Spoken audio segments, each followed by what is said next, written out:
अभी 2024 लोकसभा का चुनाव का दौर पूरे देश में जोरों शोर से चल रहा है। अगर हम बिहार की बात करें तो बिहार में 40 लोकसभा की सीटें हैं। अगर पूर्वी चंपारण की बात किया जाए तो पूर्वी चंपारण में 2 लोकसभा है, एक मोतिहारी लोकसभा और एक बेतिया लोकसभा। अगर हम 36 जिलों की बात करें तो 36 जिलों में एक एक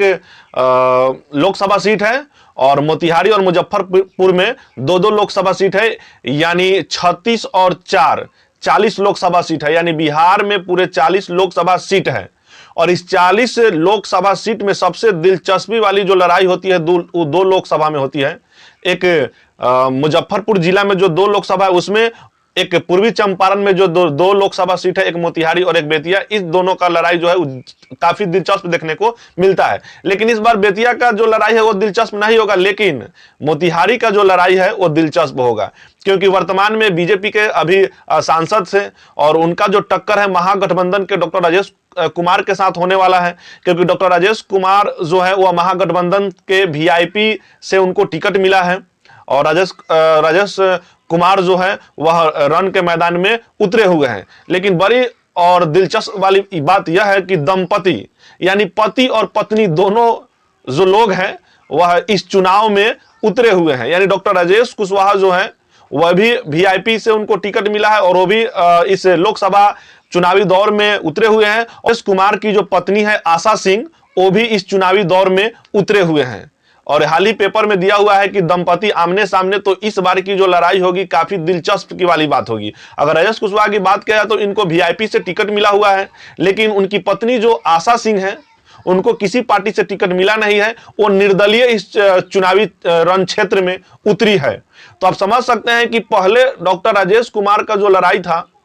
वह एनडीए प्रत्याशी राधा मोहन सिंह के साथ था, लेकिन अब उन्हीं के पत्नी आशा सिंह भी अब इस चुनावी रण क्षेत्र में उतर गई हैं। तो इनका अब जो लड़ाई है, एक तो दाम्पत्य जीवन यानी पति पत्नी का जो जीवन होता है, अब पत्नी भी इन्हीं रण क्षेत्र में पत्नी भी उतर चुकी है और राधा मोहन सिंह तो पहले से रण क्षेत्र में है ही। तो अब राजेश कुमार के लिए क्या मुश्किलें बढ़ेंगे या मुश्किलें आसान होंगे, ये तो तमाम जनता जनार्दन जान ही रही है। लेकिन कहने वाली बात यह है कि जब डॉक्टर राजेश कुमार जब इस रण क्षेत्र में उतरे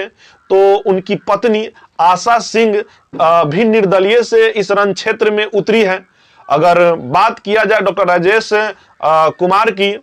तो इन्होंने नामांकन जब दाखिला अपना किया तो वहां पे अपने पत्नी का जिक्र नहीं किए, जबकि इनकी पत्नी आशा सिंह जब अपना नामांकन दाखिला किए तो वहां पे अपने पति के नाम पर राजेश सिंह लिख दिए, जिसके कारण जब वहां पे मैचिंग किया गया तो मैच नहीं हुआ कि एक तो प्रत्याशी जो वीआईपी से जो फॉर्म भरे हैं वो उन्होंने अपना नाम डॉक्टर राजेश कुमार लिखा और आशा सिंह अपने पति का नाम राजेश सिंह लिख रहे हैं। तो एक ही व्यक्ति 2 अलग अलग नामों से कैसे हो सकता है? तो फिलहाल उनके जो पर्चा है उनको समय दिया गया है कि आप इसमें सुधार कीजिए, नहीं तो आपका जो पर्चा है वह रद्द हो सकता है। हालांकि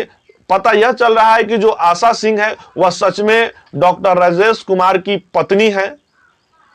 और डॉक्टर राजेश कुमार जब नॉमिनेशन फॉर्म जब भरे तो उस समय अपने पत्नी का जिक्र नहीं किए, लेकिन जब आशा सिंह जब अपने निर्दलीय प्रत्याशी के रूप में जब पर्चा भरने गए तो वहां पे अपने पति का जिक्र राजेश सिंह के नाम से किया और जब अधिकारी ने मिलाए तो वहीं पे मिसमैच होने के कारण इनको समय दिया गया कि आप इसमें सुधार कर लीजिए, नहीं तो आपका नामांकन जो है वो रद्द कर दिया जाएगा। हालांकि देखने वाली और दिलचस्प बात यह होगी कि पहले से जो वर्तमान सांसद राधा मोहन सिंह थे उनकी लड़ाई डॉक्टर राजेश कुमार से होने वाली थी।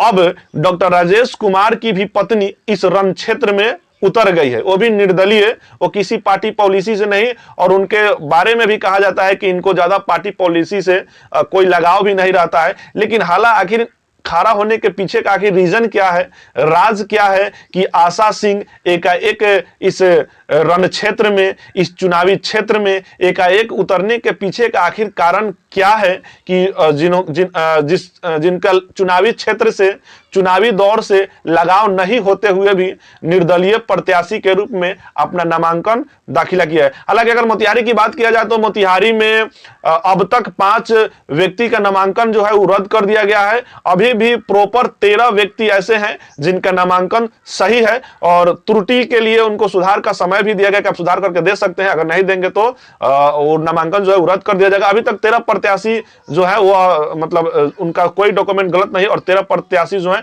अभी फिलहाल डटे हुए हैं, 5 को रद्द कर दिया गया है। हालांकि इस चुनावी रण क्षेत्र में राजेश कुशवाहा और राधा मोहन सिंह के बीच ही द्वंद्व होगा, तो देखने वाले दिलचस्प वाली बात होगी कि आखिर जनता जनार्दन जो है वो इस बार किस तरफ मूव कर रही है, किस तरफ टर्न करनी है। लेकिन दिलचस्प वाली बात यह है कि डॉक्टर राजेश कुमार की पत्नी आशा सिंह भी इस चुनावी क्षेत्र में कूद पड़ी है।